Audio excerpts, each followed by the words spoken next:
Think of a country as a house with a yard, a space that belongs to you, where you set the rules and decide who can enter. Just as your yard is clearly marked and protected, so too is a nation's territory, both on the ground and in the sky above. The airspace above a country is like an invisible shield, stretching from the ground up to the edge of space. It's protected, sovereign, and strictly off-limits to outsiders without explicit permission. This invisible boundary is just as real as a fence or a wall, even if you can't see it. Just as you wouldn't let strangers wander through your yard, nations guard their airspace fiercely. Military jets and radar systems act as vigilant sentinels, always on the lookout for unauthorized intrusions. International law, through agreements like the Chicago Convention, makes these boundaries official. Crossing them without clearance isn't just a minor infraction. It's a violation of sovereignty and a serious offense that can have diplomatic or even military consequences. For a plane to legally enter another country's airspace, it must first file a detailed flight plan, outlining its route, timing, and purpose. This process ensures that authorities know exactly who is coming and when. Pilots are required to stay in constant contact with air traffic control, updating their position and intentions.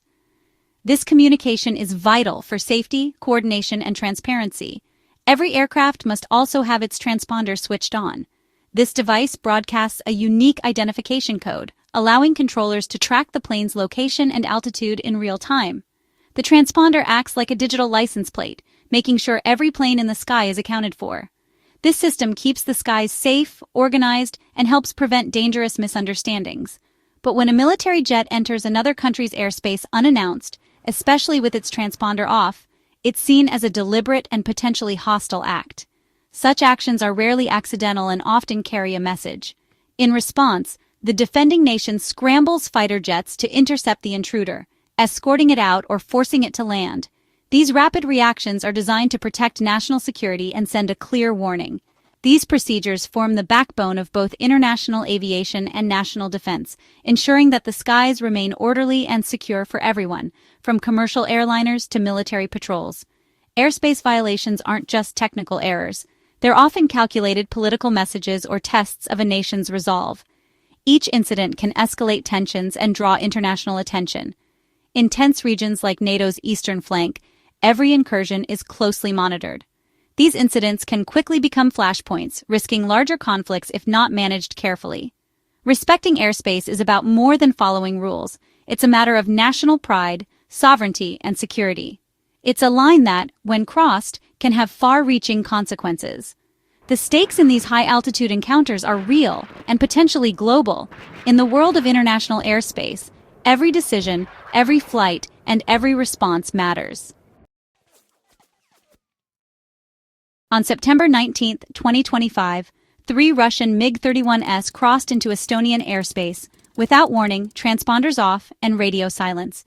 They stayed for 12 tense minutes, a deliberate breach in a region where every mile matters.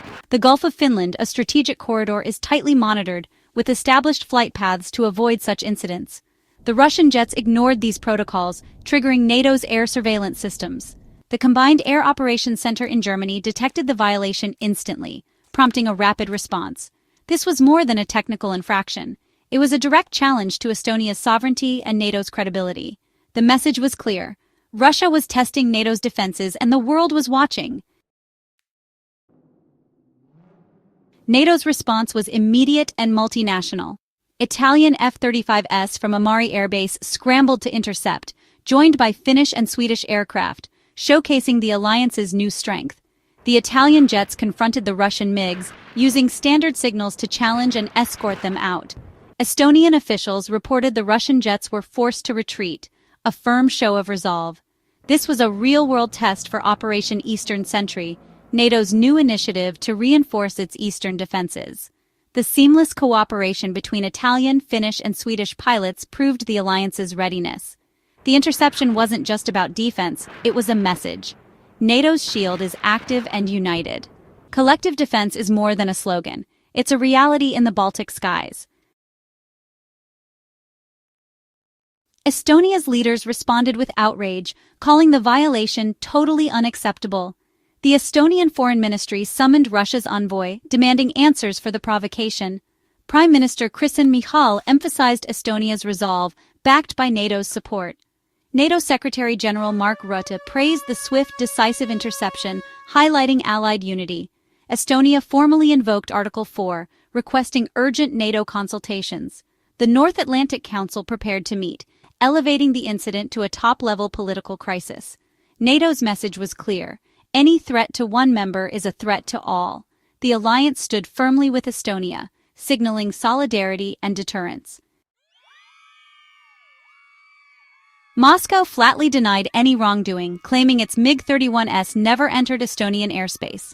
Russia insisted the flight was routine, conducted over neutral Baltic waters, and fully compliant with international law.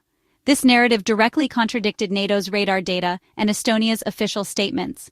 Such denials are a familiar tactic, sowing doubt, deflecting blame, and muddying the waters. Domestically, it reassures Russians. Internationally, it aims to divide and confuse. The conflicting accounts highlight the deep mistrust defining Russia's relationship with the West. The Estonian incident was just the latest in a series of Russian provocations along NATO's eastern border. Days earlier, Poland triggered its own Article 4 after a swarm of Russian drones and jets violated its airspace. Dutch and Polish fighters responded, downing drones and confronting the threat. Russian drones even crashed inside Poland, leaving no doubt about the violation. Hours after the Estonian breach, Russian jets buzzed a Polish oil platform, an act of pure intimidation. Similar incidents have rattled Romania and the Baltic states. The pattern is clear. Russia is systematically testing NATO's defenses, probing for weaknesses. These aren't isolated events. They're part of a coordinated campaign of intimidation. The stakes for NATO's eastern members have never been higher. Estonia's response was swift. It invoked Article 4, calling for urgent NATO consultations. Article 4 allows any member to request talks when its security is threatened, short of outright attack. This isn't a call for war, but a demand for unity and collective action. The North Atlantic Council's meeting signals to Russia and the world that NATO takes these threats seriously. Estonia's move, following Poland's, underscores growing alarm in the region. For frontline states, these violations are existential threats, not minor incidents. By raising the issue to the alliance, Estonia ensures a unified response. The upcoming council meeting will be a critical test of NATO's resolve and solidarity. Operation Eastern Sentry, launched just days before the Estonian incident, is NATO's answer to rising threats in the region. The alliance, recognizing the urgency of the situation, moved swiftly to reinforce its eastern flank. This operation is not just a routine exercise. It's a direct response to escalating tensions and signals a new era of vigilance for NATO members. Eastern Sentry brings together advanced military assets from France, Germany, Denmark, the Czech Republic, the UK, and several other member states.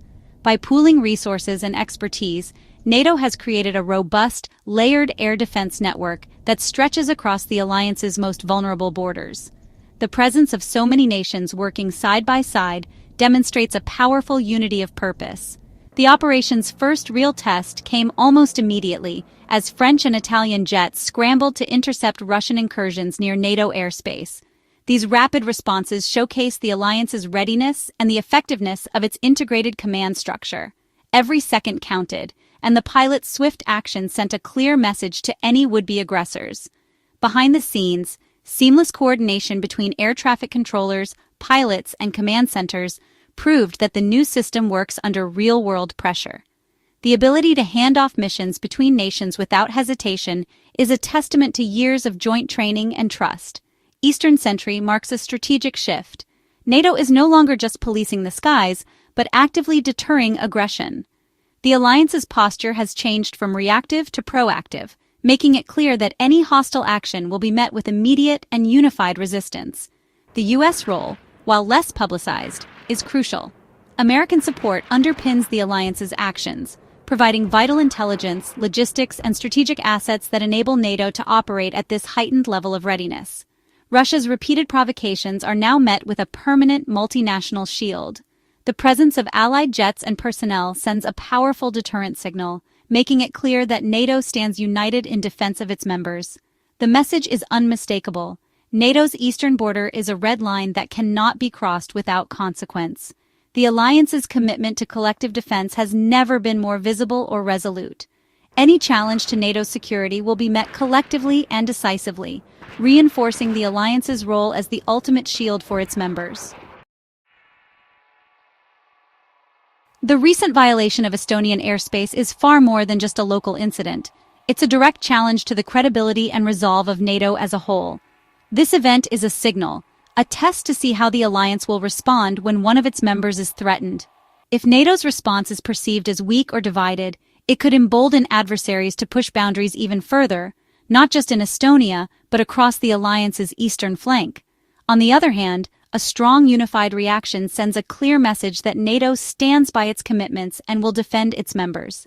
For the people living in NATO's eastern member states, these provocations are not distant diplomatic disputes. They are existential threats that impact daily life, security, and the future of their countries. NATO's rapid and unified reaction is crucial. It reassures allies that they are not alone, and it serves as a powerful deterrent against further aggression by demonstrating the alliance's readiness and cohesion. However, the risks in these tense moments are very real. Close encounters between military jets in contested airspace could easily lead to misunderstandings or accidents, potentially sparking a much larger conflict that no one wants. Managing these crises requires not only military strength but also diplomatic skill and restraint. Leaders must navigate a delicate balance, showing resolve without escalating tensions into open conflict. The era of partnership with Russia has ended. Today, deterrence and vigilance define the relationship, as both sides test each other's limits along Europe's borders. Europe's security now depends on clear boundaries, credible defense capabilities, and the unity of its allies. The strength of the alliance is measured not just in military power, but in the trust and cooperation among its members. The skies above Estonia have become a front line in the ongoing struggle to maintain a secure and stable Europe. Every patrol, every response carries weight far beyond the Baltic region.